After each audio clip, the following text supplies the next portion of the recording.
vamos a iniciar la grabación el día de hoy y vamos a iniciar con una pregunta. Vamos a tratar de trabajar hoy de la manera más interactiva posible. Y la pregunta sería que nosotros tenemos que hacer, vamos a suponer que tenemos una casita, una estructura solamente de tres paredes, ¿ok? Muy sencilla, algo así, de tres paredes. Y esa estructura de tres paredes, yo tengo que adentro voy a colocar un equipo, unas bombas, voy a colocar un par de bombas. Es decir, yo tengo que hacer una ingeniería, un proyecto de ingeniería para una caseta donde se van a colocar dos bombas. Entonces, mi pregunta es, ¿qué documentos yo necesito generar y cuánto voy a cobrar por eso? Pamela, Gabriela, ¿cuánto cobrarías tú por hacer la ingeniería de una caseta que tiene dos bombas y además está cubierto con unas paredes y todo esto? ¿Por dónde empezarían? Verlo, no sé. Qué se les O ocurre? sea, pero hacer como un, no sé, como un plano, ¿no? O sea, Ajá, tú dices, vamos a ir copiando aquí ideas. Tú dices un plano. Uno solo. no varios. O sea, debería ser como uno para para las dos bombas. O sea, como para dónde ubicar, para saber dónde ubicar las bombas, ¿no? Ujú. Ok, fíjate. Ajá. ¿Qué otra cosa harías eh, aparte de esos planos? Em, bueno, ajá, tengo que construir eso, ¿no? Vas a hacer, fíjate, vas a hacer la ingeniería, no lo vas a construir. Alguien más lo va a construir. Tú le vas a entregar a él toda la ingeniería para hacer eso. Bueno, tengo que hacer como una base de datos y como que todo lo que va a necesitar para hacerlo. Los costos, cuánto tiempo en cuánto tiempo lo tiene que hacer, todo eso, ¿no? Ok, bueno, más o menos va por ahí. Gabriela, no sé si tienes para conversar, ¿se te ocurre alguna idea adicional? ¿Cómo harías tú ese proyecto de la ingeniería para una caseta de dos bombas? Allí lo que se me ocurre, bueno, es lo que vi en diseño de plantas industriales y en el laboratorio, Ujú. donde nos encargaron de hacer un proyecto y teníamos que hacer todo el diseño desde los planos, las partes de las tuberías de agua, de electricidad, los presupuestos, las cotizaciones, la parte de, bueno, esto es algo más pequeño, pero aquello era una planta de, en el caso del proyecto que yo planteé, era una planta que fabricaba yelcos y jeringas y allí teníamos que tomar en cuenta hasta los empleados, los uniformes y todas esas cosas. Ok, bueno, fíjense, una de las cosas que yo siempre acoto, gracias Gabriela, gracias Pamela, es que cuando un contador se gradúa, él sabe cuánto va a cobrar por un balance personal. Cuando un abogado se gradúa, ya él sabe cuánto cobra por un divorcio. Cuando un médico se gradúa, ya él sabe cuánto vale la consulta, pero los ingenieros nos graduamos y no sabemos cuánto vale nuestro trabajo. Y eso es complicado porque nosotros somos ingenieros y cuando nos toca hacer ingeniería no sabemos ni cómo se cobra ni cómo se trabaja. En este curso nosotros hemos ido trabajando en diferentes fases. Nosotros iniciamos hablando de proyectos, ¿ok? Y ahí se dijeron muchas cosas de los proyectos, la fase de los proyectos, los marcos de trabajo de los proyectos. Después nosotros saltamos a calidad. Y precisamente hablamos entonces de lo que era ISO 9000, de todo lo que era una cantidad de cosas allí que tenían que ver con calidad. Pero este curso, el nombre del curso es Calidad en Proyectos de Ingeniería. Entonces, es importante que nosotros también sepamos qué se hace en ingeniería. ¿Por qué? Porque si yo estoy fabricando zapatos, pues probablemente yo aplico todo esto a una planta de zapatos.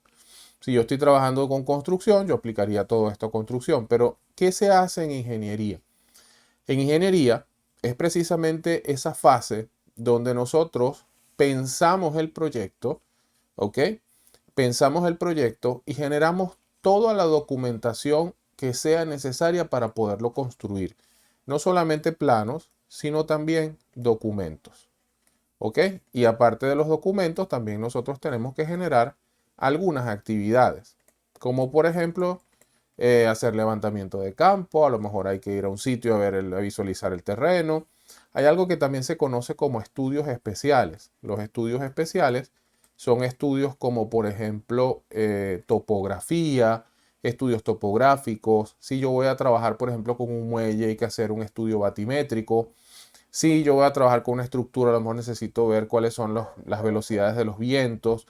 Entonces, todo eso me lleva a tener un pool de documentos que yo necesito tener para poder entregarle luego a una persona que va a construir. ¿Ok? Imagínense aquí que ustedes llamaron a un ingeniero civil para que le diseñara su casa, pero el ingeniero no construye. Ustedes le entregan esos planos a un albañil y el albañil va a hacerlo tal cual lo diseñó el ingeniero. El albañil no hace cálculos. Él no sabe si esa casa se va a caer, si las columnas son suficientemente robustas, si el techo es completamente, si el peso de la casa es suficiente, si la compactación del terreno es suficiente, si las tuberías dentro de la casa van a chocar o no. Eso no lo sabe el albañil. El albañil simplemente va a seguir instrucciones. Entonces, similar a esto, la empresa contratista toma la ingeniería y empieza a construir. Los estimados de costos de construcción normalmente los hace la persona que va a construir, no lo hace la gente de ingeniería, porque yo le di los planos a un albañil. A ese albañil yo le voy a preguntar, hey, ¿cuánto me vas a cobrar? Y él, en función de lo que yo le estoy diciendo que él va a construir, él me va a decir, bueno, en materiales, equipos, herramientas y personal, tú me tienes que pagar tanto. Ahora, ¿cómo normalmente yo entonces disgrego esto para saber cómo voy a tener una ingeniería? Bueno, lo primero que yo debería saber es cuáles disciplinas van a estar trabajando dentro de esa caseta. Esto pareciera ser una vulgar caseta de cemento, concreto, por lo que aquí debería estar trabajando fuertemente en la disciplina civil. Si yo voy a colocar unas bombas y realmente voy a traer las bombas, probablemente yo necesito la gente de mecánica para que me especifique las bombas y me diga de qué tamaño son y adicionalmente cuáles tuberías llevan. Y debería entonces tener un equipo que se llama piping, que también pertenece a mecánica, pero es muy especial en la parte de tuberías. Y por otro lado, si esas bombas de alguna otra forma, yo voy a hacer algún conexionado eléctrico con el sistema eléctrico nacional o con alguna planta cercana, yo deberé entonces tener un equipo de electricidad. Si existiera la necesidad de tener automatización, control de intrusos, puertas automatizadas, bombas que se prendan y se apaguen solas, no sé, por celdas solares. Si existe automatización, normalmente existe un equipo de instrumentación que trabaja con todo lo que es automatización y control. Y para efectos de este proyecto, como las bombas solamente las vamos a colocar y no se han calculado las bombas, o sea, ya alguien nos dijo son bombas de tal tamaño. Pero si yo tuviera que hacer el estudio hidráulico de esto, yo tendría que llamar a mis amigos de procesos, ¿ok? Que suelen ser ingenieros químicos, sobre todo acá en Anzoátegui, y bueno, en Venezuela básicamente, por el perfil que se gradúa en la Universidad de Ingeniero Químico. El ingeniero químico que sale en la universidad de acá es altamente probable que termine en el área de procesos por la orientación que le da la carrera, ¿ok? Entonces, si esto es así, que yo tengo diferentes disciplinas, lo más sensato entonces es que yo voy a tener planos, documentos, actividades y estudios especiales de civil, planos, documentos, actividades, estudios especiales de mecánica, planos, documentos, tal. Entonces, de cada disciplina yo voy a tener una serie de documentos. Es decir, que aquí, si aquí yo tengo 1, 2, 3, 4, 5, 6, Y vamos a poner un número, si se quiere, al azar. Probablemente civil tiene 20 documentos, mecánica tiene 10, piping tiene 5, electricidad tiene 8, instrumentación tiene 12, procesos tiene, no sé, 1. Toda esta sumatoria de documentos me va a dar a mí un total número de planos. No sé, al final yo tengo 30 planos. Número de documentos, no sé, al final yo tengo 40 documentos. Entonces, todo esto va a ser lo que nos va a permitir a nosotros, primero, saber cuánto voy a cobrar y segundo, saber cuánto tiempo voy a utilizar para terminar esta obra. Por otro lado, evidentemente, yo necesito controlarle la calidad a todos estos documentos que están acá. Pero lo primero que yo debo saber es cuáles son los documentos que normalmente se generan y cómo se plantea una oferta de ingeniería para que ustedes puedan entender esto. Yo les pasé por allí un formato de Excel, creo. De todas maneras, revisen y verifiquen. Oye, se salió nuestra compañera Pamela. Me informó, por ejemplo, ahorita mi mamá que está lloviendo bastante. No sé si es en la zona y ojalá que no haya sido falla eléctrica, porque sí, algunos sitios han estado afectados por la lluvia. Evidentemente, pues creo que primera lluvia del año. Ok.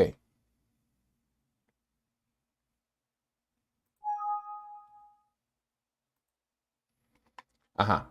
¿Cómo se plantea normalmente un proyecto de ingeniería? ¿Cómo se estima? Esto que yo tengo acá, esto que tengo aquí, es lo que se conoce como un listado, como un estimado de horas hombre. Y estas son ofertas que nosotros presentamos diciendo cuántas horas hombre yo voy a invertir realizando un proyecto de ingeniería. Adicionalmente, las horas hombre, evidentemente, pues me las van a pagar por cada hora, pero las horas hombre también están separadas por categorías. Eso lo vamos a ver en un ratito.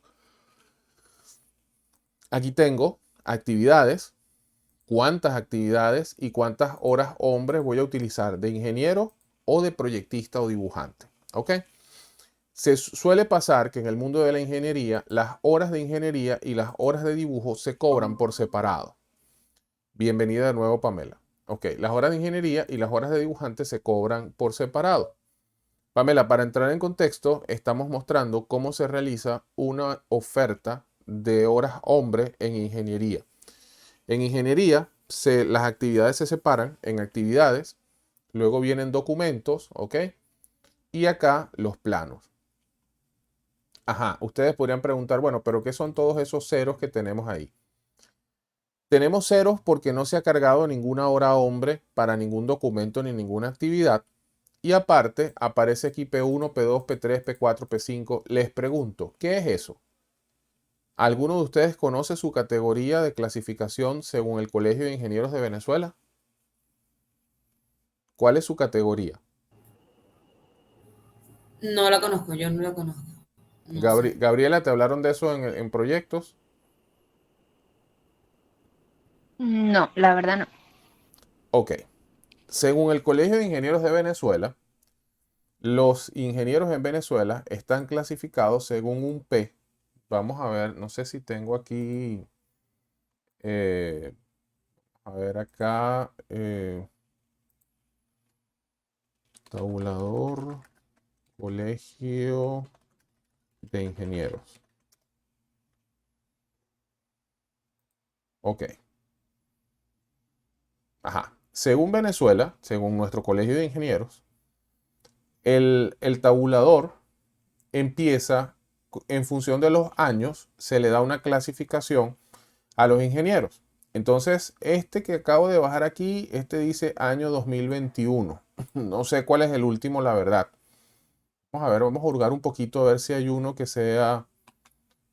eh, se me perdió el tabulador. Ajá.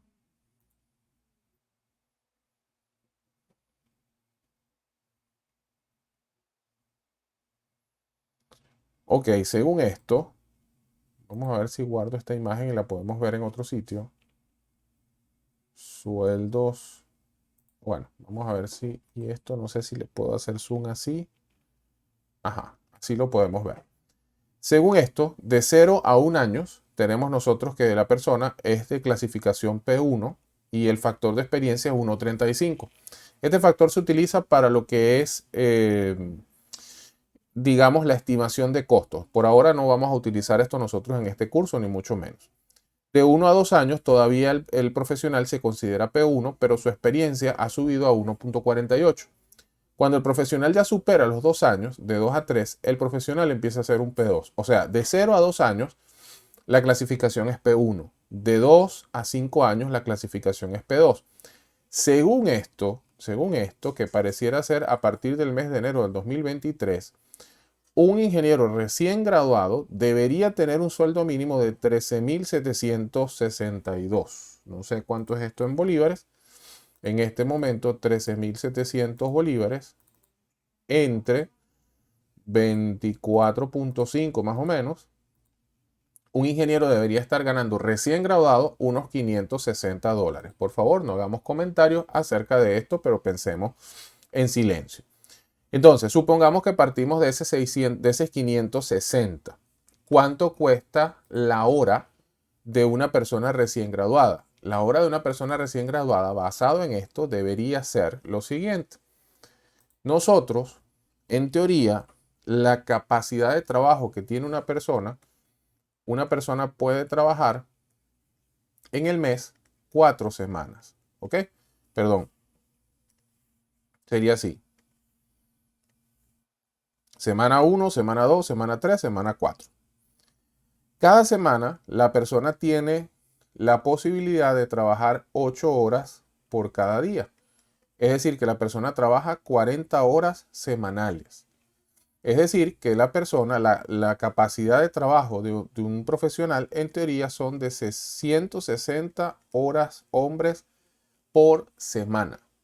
Entonces, si nosotros dividimos ese 559 dólares entre 160, nosotros vamos a encontrar por aquí, vamos a ver cuánto da eso. Dividimos esto entre 160. En teoría, la hora de un ingeniero recién graduado debería costar 3.5 dólares. Eso es en cuanto a un documento. Es decir, ustedes van a hacer un trabajo, no sé, yo les pido un plano y ese plano ustedes dicen, bueno, yo me voy a pasar todo el día haciendo ese plano. Ese plano me lleva a mí 8 horas de trabajo. Yo debería cobrar 8 por 3.5. Eso da, no sé, 24, 4, o sea, son como 28 dólares. ¿Se entiende esto? ¿Sí lo ven? ¿Cuánto cuesta? Sí, sí. ¿Ok? Ajá. Y ustedes podrían decir, bueno, pero ¿qué tiene que ver esto con un curso donde se supone que estamos hablando de calidad?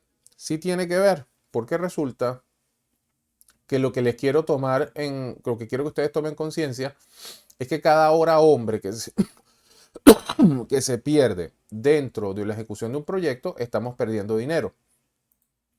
Entonces, cuando nosotros aquí mostramos esta oferta como esta que teníamos por acá, vamos a minimizar esto. Entonces, yo lo que hago es que sobre este tablero que tengo acá voy colocando cuántos P1 tengo, cuántos P2, cuántos P3, cuántos P4. Y ustedes podrían decir, bueno, pero ¿por qué no meto pura gente con experiencia? Primero que sería desbalanceado, ¿no? O sea, y aparte que el P1 es más barato. El P1 es útil cuando yo tengo que hacer tareas repetitivas, cuando tengo cosas que pueden ser delegables. Y un P9 o un P8 es útil cuando yo necesito tener un líder o alguien que lleve la batuta. Entonces, normalmente en los proyectos tengo muchos P1 y P2, tengo menos cantidad de P4 y P5 y tengo uno o dos P8 y P9. Por eso es que cuando uno tiene más experiencia, también a veces se le hace más complicado encontrar empleo, porque como eres más caro, también te contratan mucho menos, ¿ok? Entonces, ya una vez que entendimos este mundo, yo creo que aquí, aquí sí tenemos documentos. Entonces, fíjense cómo se ve esta hoja cuando está llena. Cuando está llena, ¿qué es una actividad? Si nosotros tenemos que estimar cómo se cobra un proyecto de ingeniería. Yo, por ejemplo, la revisión de información que me dé el cliente, yo debería cobrarla y por eso yo voy a cobrar 16 horas de revisión. Yo debería cobrar también las mesas de trabajo que tenga con el cliente, las visitas de campo, el aseguramiento y control de la calidad de los productos, porque eso lo estoy haciendo. A ver, yo recuerdo que alguna de ustedes dos me comentaba que llevaba redes sociales. No recuerdo si era Gabriela o era Pamela. O estaba llevando unas redes. ¿Fue cierto o les entendí mal? Gabriela, creo. Ok. Fíjense que en el caso, cuando tú empiezas a trabajar por tu cuenta, a veces esto no se ve. Y resulta que tú dices, bueno, yo cobro tanto y das un monto flat. Pero si tú llevaras ese servicio que prestas a nivel de ingeniería, tú deberías decir, ajá, ¿cuánto le voy a cobrar a la persona por mes? Entonces, primero, cuando una persona me entrega una cuenta a mí de Instagram, lo primero que yo tengo que hacer es revisar si tiene logo, si no tiene logo, qué fue lo que hizo anteriormente, cómo se ve su cuenta, si tengo que diseñar o no tengo que diseñar, si me va a entregar diseños previos o no. Entonces, esa revisión de la información suministrada me lleva a mí un tiempo y yo debería cobrarlo por hora, ¿ok? Luego yo voy a tener que reunirme con él al menos una vez al mes. Eso me implica salir, ir a algún sitio, tomarme un café, no lo sé. Y eso también se lo voy a cobrar. Y eso no debería ser más de 1 hora, 2 horas por mes. Debería también visitar a lo mejor alguna tienda o algo que él me pida que tengo que hacerlo. Entonces yo después que hago todas estas actividades, lo otro que planteo son qué documentos nosotros vamos a estimar dentro de ese proyecto. ¿Ok? Fíjense que aquí hay bases y criterios de diseño, especificaciones, alcance y medición. Eso lo vamos a ver ahorita. ¿Cuáles son los documentos que se generan en un proyecto de ingeniería? La gente normalmente, cuando no tiene experiencia, dice, bueno, los planos. Sí, pero no solamente los planos, no solo con los planos se construye. ¿Ok? Entonces fíjense acá, cómputos métricos, hojas de datos. Y aquí me va diciendo cuántas horas, hombre, yo debo invertir para cada uno.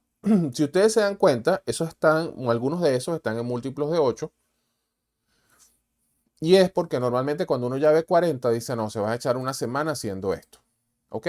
24, no, es que estos son 3 días. Siempre lo pones en función de que un día tiene 8 horas de trabajo. Y los planos, pues aquí hay unos planos específicos.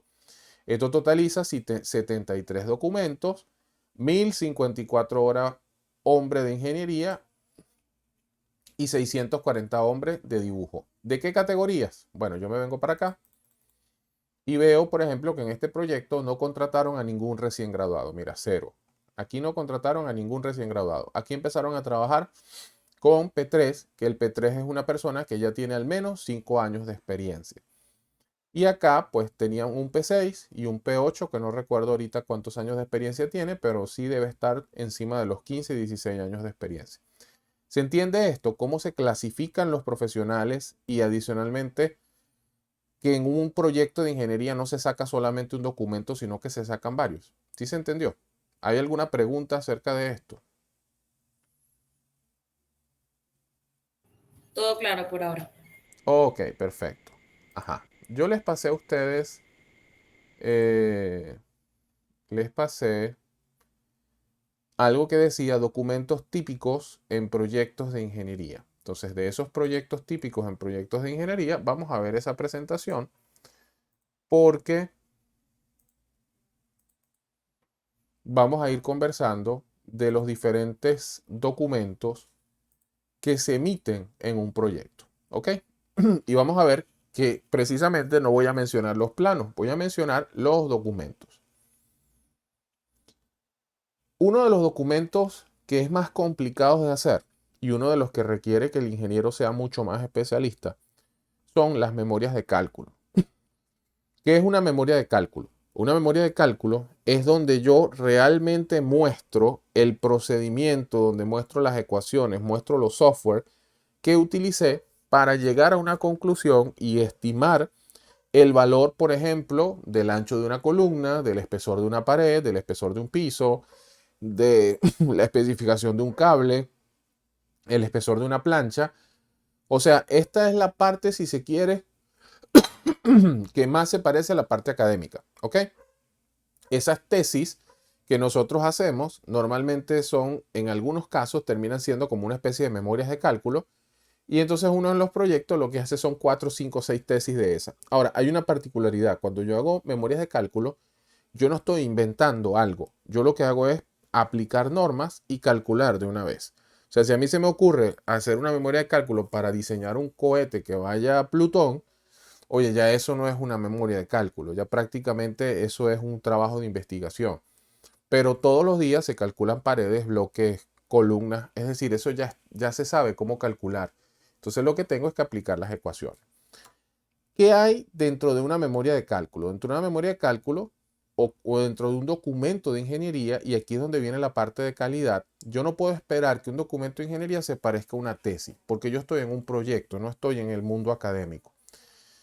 En un documento de ingeniería yo no voy a ver dedicatoria, no sé, agradecimientos, nada de eso, ¿ok? Usualmente yo inicio con un objetivo, un alcance, cito las normas y códigos aplicables. Usualmente no me manejo con bibliografía, sino que me manejo con normas internacionales, normas nacionales y normas particulares de una empresa.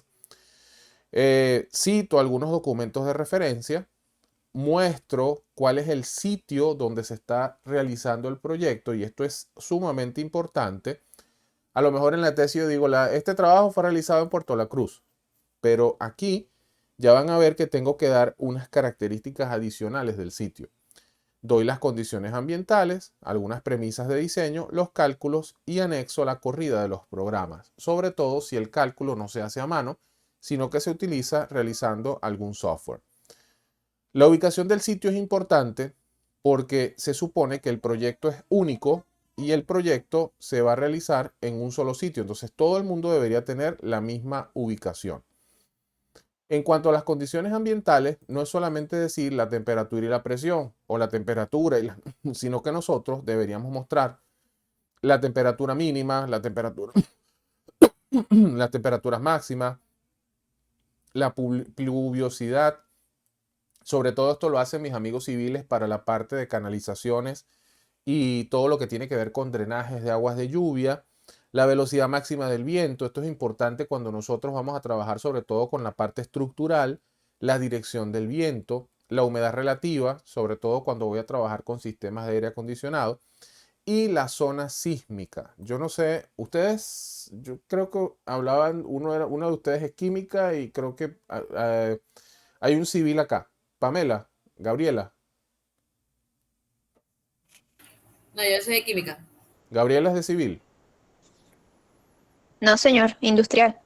O sea, me equivoqué. Entonces, bueno, he dado muchas clases y me confundí. Pero bueno, ¿saben lo que es la zona sísmica? ¿No conocen lo que es la zona sísmica? Bueno, yo supongo que hay, por lo menos en el país, hay varias zonas Ujú. que son como que más sísmicas que otras, o sea, que son más, eh, o sea, que ocurra un sismo, pues ahí, en algunas Son más zonas. propensas a terremotos.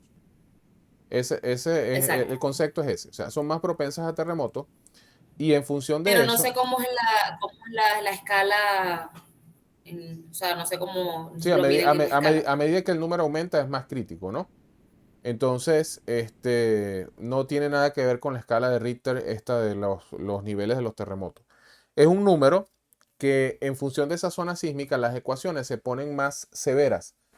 Hay factores de seguridad que aumentan cuando la zona sísmica aumenta. Entonces, a lo mejor, de hecho, creo que el Tigre, las mesetas esas del Tigre por allá, tienen una variación también de la zona sísmica muy diferente a lo que es Puerto La Cruz. Entonces, basado en eso, esto es importante porque yo no puedo tener un proyecto y unas personas trabajando con una zona sísmica y otras con otro. O sea, esto es un cálculo único. ¿Ok?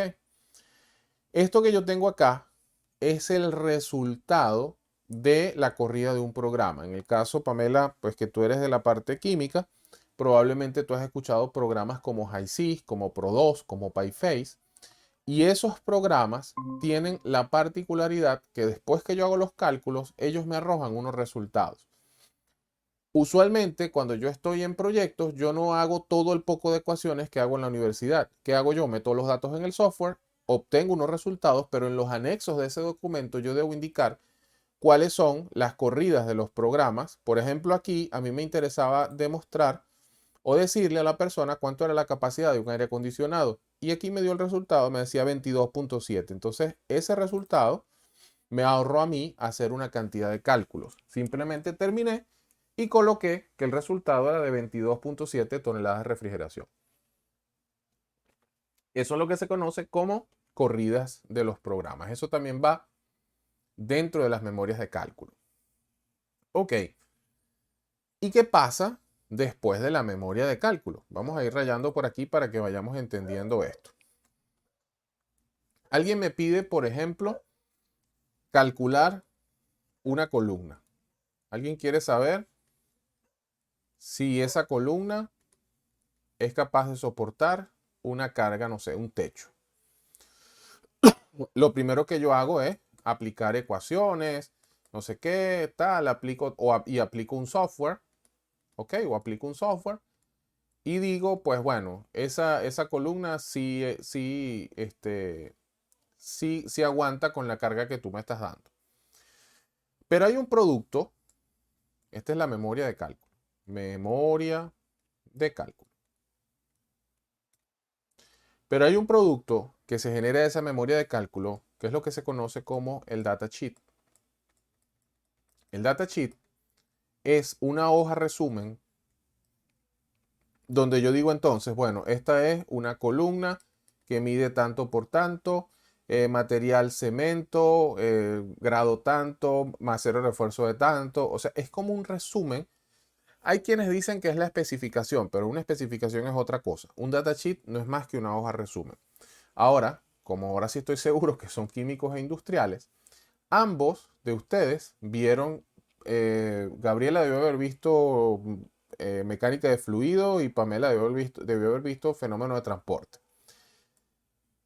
Creo que es así, ¿no? Y cuando nosotros veíamos esto, esta señora era una bomba. Y esta bomba, si ustedes tuvieran que dar información de una bomba después que nosotros aplicamos este señor llamado Bernoulli, ¿qué información me darían de una bomba para yo comprarla? Si tienen que comprar una bomba, ¿qué información necesitan?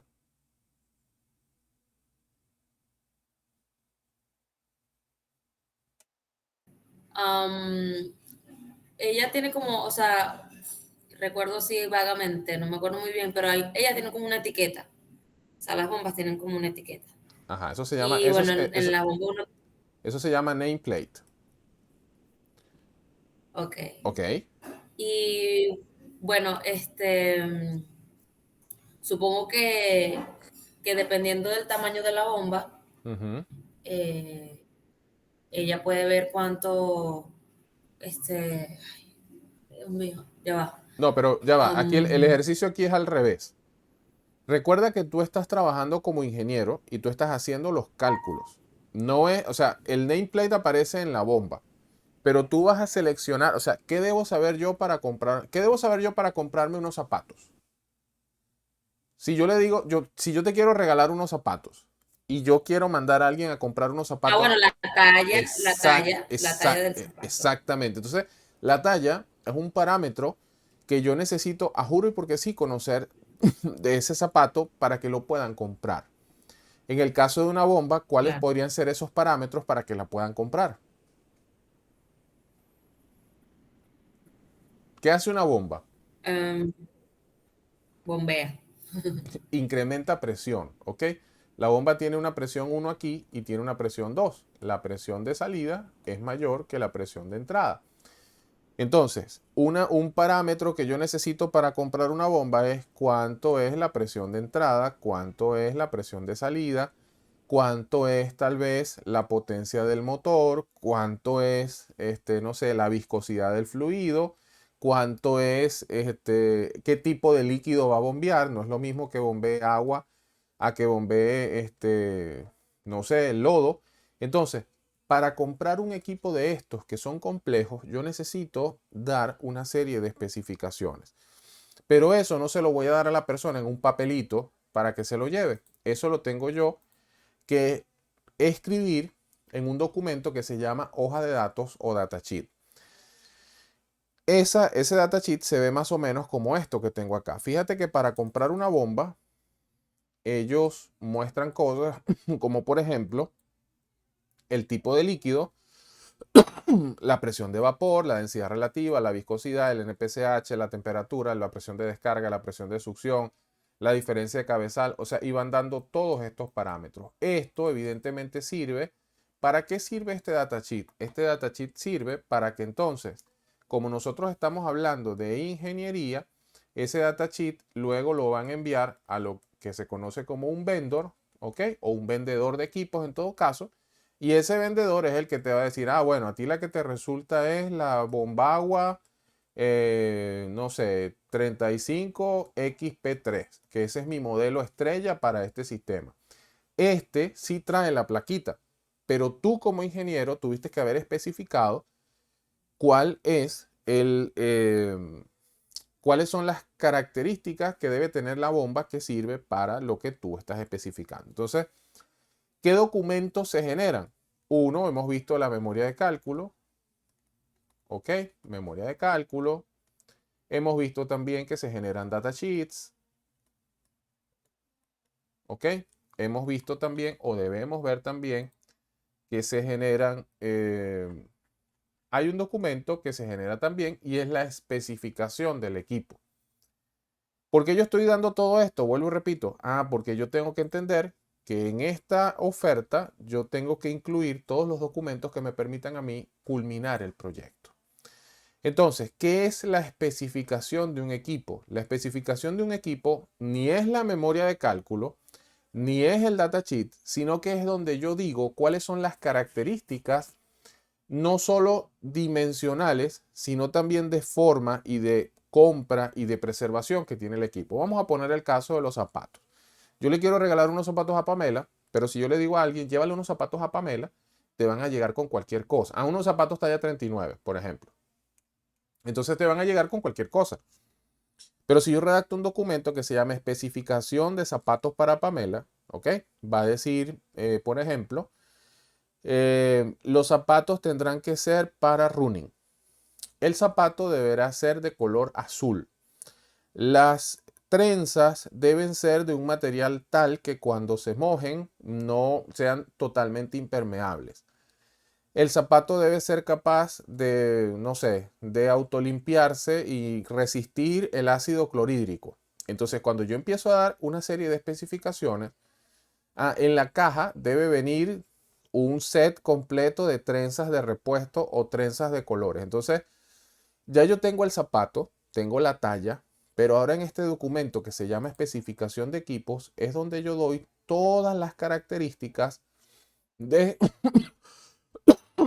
condiciones ambientales, premisas o requerimientos de diseño, componentes del sistema, especificación del equipo, cómo lo voy a montar, las pruebas, ajuste de inspección, las garantías, cómo lo voy a marcar e inclusive partes de repuesto. Entonces, son tres documentos que usualmente van juntos y que también forman parte de todo ese universo de documentos que se generan en un proyecto de ingeniería. Ese documento se llama especificación de equipos. Y no solamente de equipos, yo puedo tener especificaciones de construcción, de construcción, especificaciones de equipos, especificaciones de estudios especiales, especificaciones del proyecto. Entonces la especificación a nivel de ingeniería dice qué es lo que tiene que tener lo que yo estoy requiriendo. Ajá. Vamos a seguir paseando por aquí por otros documentos. Hay unos documentos que nosotros también debemos entender que existen dentro de los proyectos de ingeniería y son los proyectos que se conocen como documentos para paquetes de contratación. Si nosotros vemos por ahí algunos cursos que se dictan, de hecho nosotros, bueno, esto que está aquí en pantalla forma parte de un curso que nosotros dictamos que se llama Supervisor de Construcción, pero cuando nosotros trabajamos con la parte de construcción, usualmente salen unos documentos que son los cómputos métricos cómputos métricos, sale también uno que se llama descripción de partidas.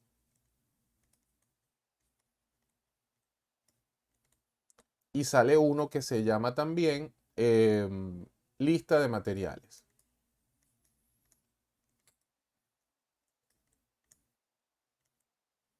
Pregunto, ¿qué es un cómputo métrico? ¿Ustedes habían escuchado esto? En Chile esto es lo que le dicen cubicaciones.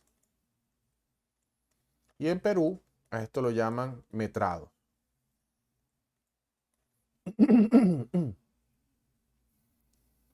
Pamela, Gabriela, ¿qué es un cómputo métrico?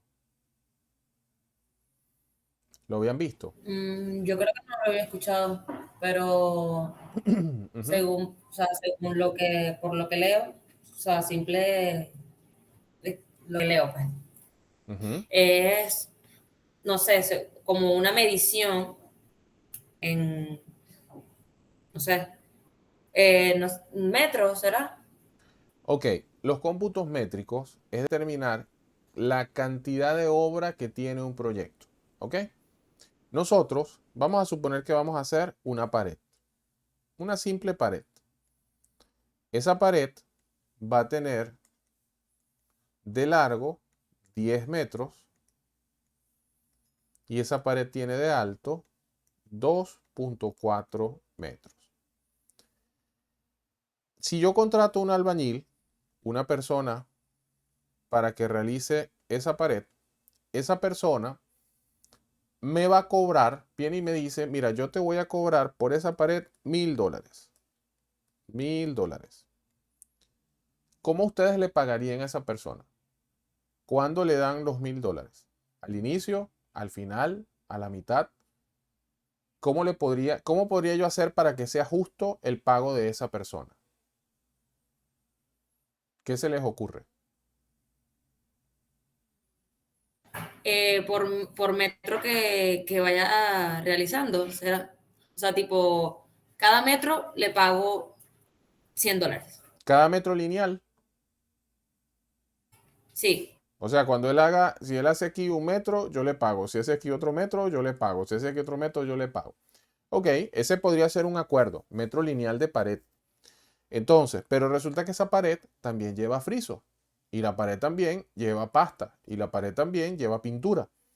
Entonces, ¿cómo le voy a pagar? ¿Cuando sea pared desnuda o cuando sea pared pintada? Que ya la haya cubierto completo. Entonces, lo que se suele hacer es que el trabajo completo se engloba por partes. Y yo digo, bueno, aquí hay 4 actividades que hay que hacer. Una, que es realmente pegar bloques. Y esa actividad la voy a cobrar, podría ser por metros cuadrados.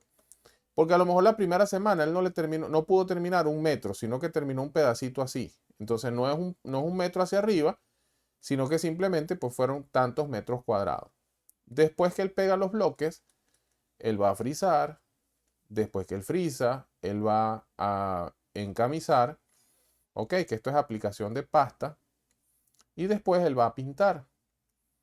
Entonces yo sé que él va a frizar él va a pegar cuántos metros cuadrados, 10 por 2.4, 24. ¿Cuánto va a frizar? También 24 metros cuadrados. ¿Cuánto va a encamisar? 24 metros cuadrados. ¿Y cuánto va a pintar? 24 metros cuadrados. Entonces, sacar esta cantidad de obra es lo que se conoce como cómputos métricos. Describir las diferentes partes en las que yo voy a dividir ese trabajo es lo que se conoce como la descripción de partidas. Y no es lo mismo una descripción de partidas que una lista de materiales, que un cómputo métrico. En la lista de materiales es donde yo digo, necesito 50 sacos de cemento, 40 bloques, 30 latas de pintura. ¿Ok? Es muy diferente. Vamos a ver entonces cómo es la estructura de estos documentos para nosotros entender qué es una partida. Fíjense, una partida se redacta de esta manera. Por ejemplo, esta se llama suministro de instalación de hidrantes y dice el alcance. El trabajo consiste en el suministro e instalación de los hidrantes de acuerdo a lo indicado en los planos del proyecto. Es decir, él tendría que hacer la pared de acuerdo a lo indicado en los planos del proyecto. Se incluye en el alcance todos los equipos, herramientas, materiales, consumibles, mano de obra y supervisión necesaria para la ejecución de los trabajos. Es decir, Él no me puede decir a mí, si ya me cobró $1000, mira, te tengo que cobrar 1015 porque se me olvidó comprar un pliego de lija. No, yo te dije que el trabajo incluía los materiales consumibles y mano de obra. ¿Y cómo me lo vas a pagar? Ok, para esta partida, ojo, los hidrantes son estos, ok, no tiene nada que ver con el albañil. Esta partida es para estos hidrantes que tenemos acá. Esta partida se medirá y pagará por unidad suministrada, instalada y aprobada por el inspector. Es decir, yo te la pago cuando la persona que yo delegue para supervisar el trabajo esté conforme con lo que yo estoy diciendo que se haga. Entonces, basado en esto, de esta manera es que nosotros establecemos esas partidas. Entonces, los cómputos métricos es un estudio minucioso de todos los elementos del proyecto para determinar qué cantidad de materiales y qué cantidad de obra requiere y, por supuesto, cuánto costará hacer realidad ese proyecto. Se plantean así un ejemplo de cómputos métricos. Hoy no vamos a entrar en esto, porque no es un curso de cómputos métricos, pero usualmente cada partida se le da un número. Luego que hablamos de estas partidas, nosotros hablamos de cuál es la unidad de medición, cuánto tengo, y luego pues a esto se le da un precio unitario y un monto en bolívares, y esto genera un presupuesto o en dólares, en lo que sea. Pero esta es la forma de nosotros plantear un cómputo métrico. Y la lista de materiales, o Bill of Material, como también se le conoce, el Bill of Material se plantea así. Ya son cantidades de tubería, cantidades de codos, cantidades de bloques, cantidades de cemento. Aquí es decir exactamente cuántos son. ¿Qué otro documento nosotros tenemos típicamente dentro de los proyectos? Uno que se llama bases y criterios de diseño. Las bases y criterios de diseño, cuando yo voy a trabajar, yo necesito entender bajo qué norma se va a diseñar ese proyecto. Si yo voy a trabajar, por ejemplo, con el diseño de un tanque dentro de PDVSA y yo me traigo una norma que aplica en Chechenia, lo más probable es que yo no pueda trabajar aquí con esa norma de Chechenia. Porque ni es el mismo país, ni es la misma empresa, ni es la misma legislación. Entonces lo primero que yo tengo que buscar es si la norma que yo estoy trabajando o las bases de criterio que estoy utilizando aplican en Venezuela y aplican en ese proyecto. Evidentemente, si yo estoy dentro de Petróleos de Venezuela, las normas que aplican son las normas de PDVSA. Si estoy en Venezuela, las normas que suelen aplicar, aparte de la norma PDVSA, si estoy en PDVSA, son las normas Covenin. Y las otras normas que suelen aplicar, si estoy dentro del mundo petrolero, son normas como las ASME, las API, las NFPA y otra cantidad de normas internacionales que son reconocidas para ese tópico específico. ¿Ok? Las bases y criterios de diseño, acá les estoy dejando información para que ustedes lean qué va dentro de una base y criterios de diseño. Y otro documento que normalmente encontramos dentro de un proyecto es lo que se conoce como la memoria descriptiva.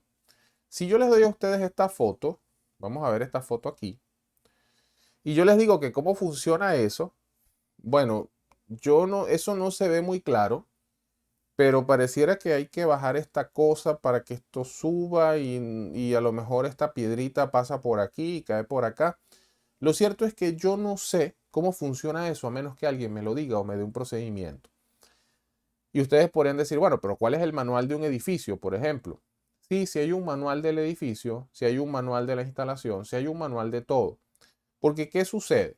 Cuando nosotros vamos a trabajar, cuando nosotros tenemos un proyecto, vamos, dícese, por ejemplo, un edificio verde, ¿ok?